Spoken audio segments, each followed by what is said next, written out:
Salut, c'est Trado, content de vous retrouver pour la mise à jour de l'indice parisien. Alors au niveau des nouvelles, il ne s'est pas passé grand-chose aujourd'hui, si ce n'est que les opérateurs ont soudainement réalisé qu'aucune avancée concrète n'avait été obtenue dans le cadre des négociations entre les États-Unis et la Chine. Et puis tout d'un coup également, la réalité qui rattrape les investisseurs avec des résultats d'entreprise en demi-teinte, voire même assez décevants pour les bancaires, et un recul assez inattendu des commandes à l'industrie aux États-Unis. À tout ça, à quelques jours de nouvelles publications très importantes d'entreprises, les opérateurs ont donc décidé de calmer leurs ardeurs. Alors, 0,38% de négatif, c'est pas énorme, mais on va dire que voilà, c'est de l'attentisme. Alors de l'attentisme qui prend d'ailleurs sa source dans le fait que nous soyons au contact d'une zone de résistance à 4994-5077. Vous le savez, c'est une zone où n'importe quand une attaque peut se déclencher, mais honnêtement, pour l'instant, il n'y a pas d'attaque. La respiration de marché à laquelle on assiste aujourd'hui ne peut pas être assimilée à un signal de baisse, loin s'en faut. On ne pouvait pas non plus s'attendre à ce que l'on traverse cette zone de résistance assez importante comme ça sans coup férir. On va dire que voilà, les intervenants actent la présence de cette difficulté. De toute manière, et je l'ai dit également, notre premier juge de paix, c'est cette oblique ascendante orange ici, et tant qu'elle est préservée, je ne vois pas comment on pourrait envisager que l'impulsion haussière soit terminée. De toute manière, c'est toujours la même chose. Ceux qui rentrent maintenant sont ceux qui ne sont pas rentrés au bon moment, à savoir sur la zone de support des 4570, 4606. Alors, je ne dis pas qu'il était facile de rentrer sur ces zones de support, bien au contraire. Je dis simplement que ce n'est pas parce qu'on n'est pas rentré au bon moment qu'il faut rentrer au mauvais moment.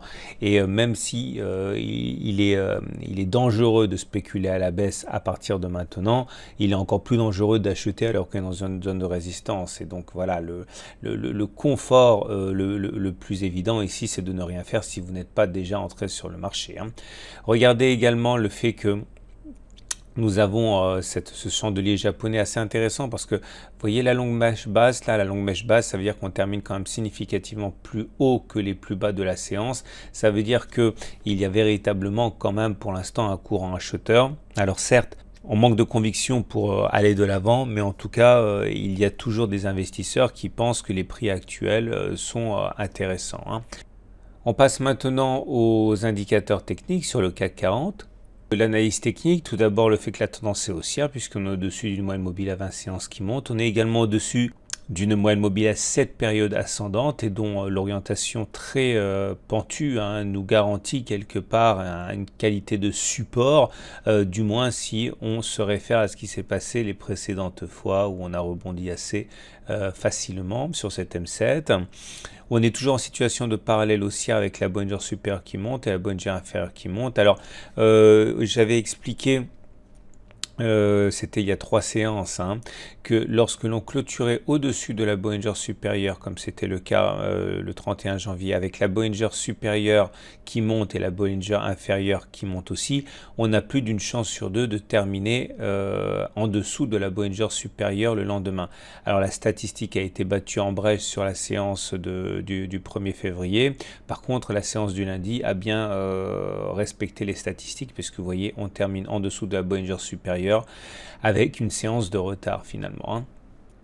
Notez également au niveau des autres indicateurs techniques que ça reste toujours désespérément haussier pour les baissiers, je veux dire. Le momentum est toujours supérieur à 0, le RSI supérieur à 50 et aucune alerte sérieuse n'est donnée par les indicateurs les plus nerveux que sont le CCI et le MACD0, puisque le CCI reste dans sa zone de surachat et le MACD0 a un comportement assez erratique pour l'instant dont on ne peut pas tirer de conclusion. Par contre, et c'est très important, le MACD est toujours dans une situation de divergence baissière cachée puisque toujours et encore l'indicateur technique MACD a fait des plus hauts pendant que les cours du CAC 40 n'ont pas fait de plus haut. Ce ne sera invalidé que si on fait des plus hauts sur les cours également, mais je rappelle une fois de plus qu'il n'y a pas d'activation pour l'instant de la divergence baissière cachée. Donc pour l'instant, on peut pas initier une position vendeuse, j'ai envie de dire, c'est la seule fois de la présence de cette divergence baissière cachée. On va terminer par l'Ichimoku qui, à mon sens, en ce moment, concentre les éléments les plus intéressants. Je vous rappelle que le nuage il a twisté il y a 3 séances, ce qui nous donne pour objectif d'aller chercher les 5116. Je vous rappelle comment ça fonctionne. Vous prenez simplement la distance parcourue avant le twist et que vous reportez en fait par-delà le twist, ça vous donne quelque chose comme ça.